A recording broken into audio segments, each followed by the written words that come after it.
Hello, and welcome back to my kitchen. I'm Terry, and this is another edition of Terry's Carnivore Treats.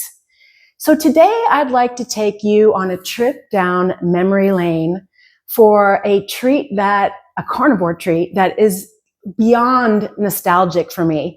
As a 10-year carnivore, I will readily admit this dish has not been on my radar at all until just a few weeks ago.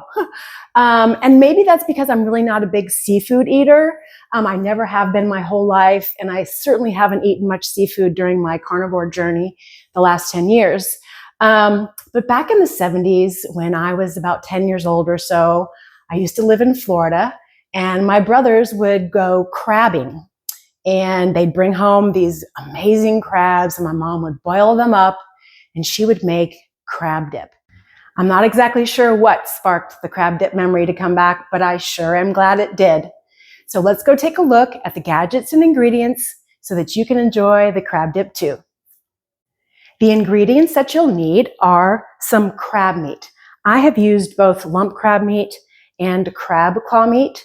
I've mixed them together. I've used them separately. I like them both. The crab claw meat is a little bit more crabby tasting, I guess. The lump crab meat is a little bit more mild.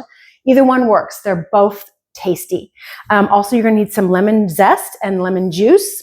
I have been eating this so much that I ran out of lemons, so I grabbed a play lemon from my grandchildren's kitchen set. And then you're gonna need some sour cream, some cream cheese, garlic powder, Old Bay seasoning, and a teeny tiny bit of Worcestershire. Let's go take a look and see if there's any gadgets we need.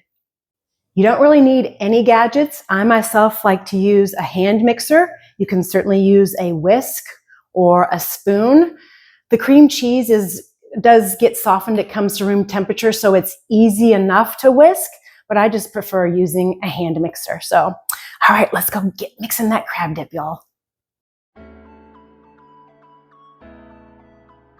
This dip comes together very quickly.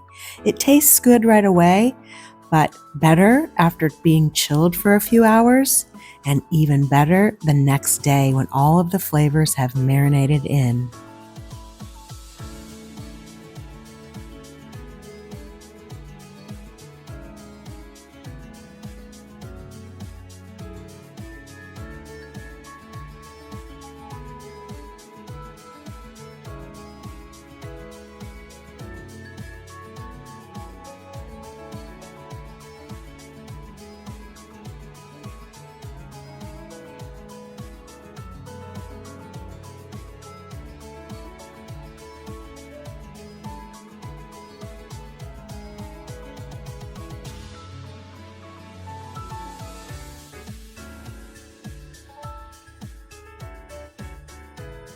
Don't be like me.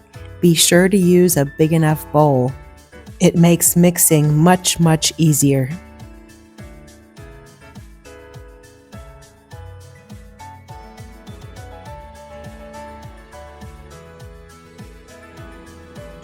One of my favorite ways to eat the crab dip is with my carnivore crackers, which I will go ahead and link in the video description below.